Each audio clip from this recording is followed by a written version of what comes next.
So for those of you who don't know, I am starting an Orc force. Big Boss Rack is going to be coming to a battlefield near you where I will war until I can't war anymore. So I've been reading the new Orc Codex with their lore and stuff, trying to catch up to date what's been happening, and I came across a little segment about Makari, and it left me sad, amazed, and stunned all at the same time, because I thought Makari has been with Gaz since the beginning. He's always been at Gaz's side. He's his lucky charm, some say. But now, Makari is just a name. There has been lots and lots of Makaris. This is amazing. I picture this like the Alpha Legion, but with orcs now, because there's some amazing details attached to this. So I'm going to read the actual lore, and we're going to discuss it a little bit more. So it states, if a monster as terrifying as Gazskull could be said to have anything approaching a soft spot, it is for his favoured banner-waving grot, Makari.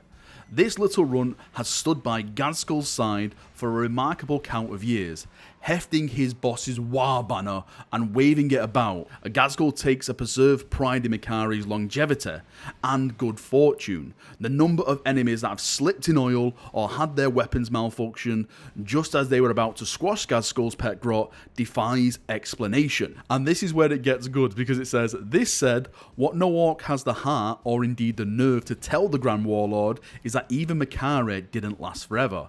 At last tally, several dozens Makaris is in quotation marks, have trotted obediently behind Gazskull into the fires of battle, and each time one perishes, sat on by a squiggoth, caught in a deathstrike missile blast, or simply keeling over from old age, they are quietly and forcibly replaced before Gazskull has the chance to notice his tragic loss. So for me, as someone who's getting into Orc lore, and you'd start an Orc force as I've stated, I think this is massive. I know some people are going to be out there, like most of, well, I say all the Orc players say, well, Valrak, we do all this already.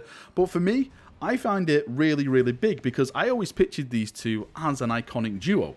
You know, like Woody and Buzz, Bonnie and Clyde, you know, Riggs and Murtaugh, you know, that kind of iconic pair who purged together across the galaxy. But now we're finding out that Makari is constantly dying, because he is a grot, and the knobs, or whoever's around him at the time, is basically just replacing him, because they don't want to see Gazskull with a broken heart. Can orcs die from sadness? Because I think that could be the official death of Gazskull. Another thing that stands out from this as well is that they can actually die from old age. Now, I was speaking to an orc friend of mine, Big Red Bear, and he says apparently grots can die of old age. I actually thought like orcs and greenskins or everything like that didn't age. I thought they were just eternal and they just died all the time, or they didn't get to a certain age because their lifestyle is just war. Just like Space Marines, you know, you don't get like a 10,000-year-old Space Marine, well, not through weird circumstances like dreadnoughts and stuff, let's not put that out there, but, you know, because they're just constantly in the battlefield and they're always dying. So, is that a new thing now? Can orcs die from old age, or is it just grots that can die from old age? And just before we go, I just want to leave this thought with you.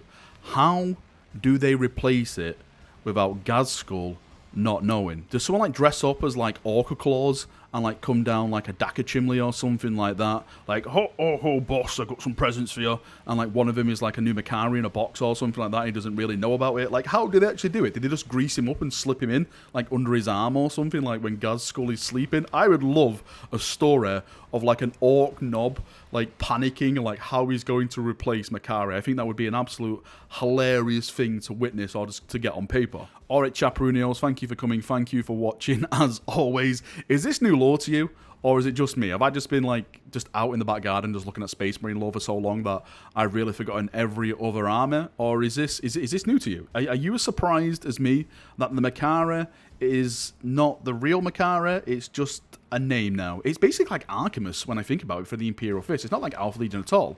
It's like taking an honor name for Space Marines, but instead the grots are doing it. God damn orcs, always trying to take the best of us Space Marines and trying to entangle it in their society. No, get your own goddamn lore, bloody orcs. Anyway, enough waffling for me. Thank you for coming. Thank you for watching as always. See you now. Have a great day, and bye-bye.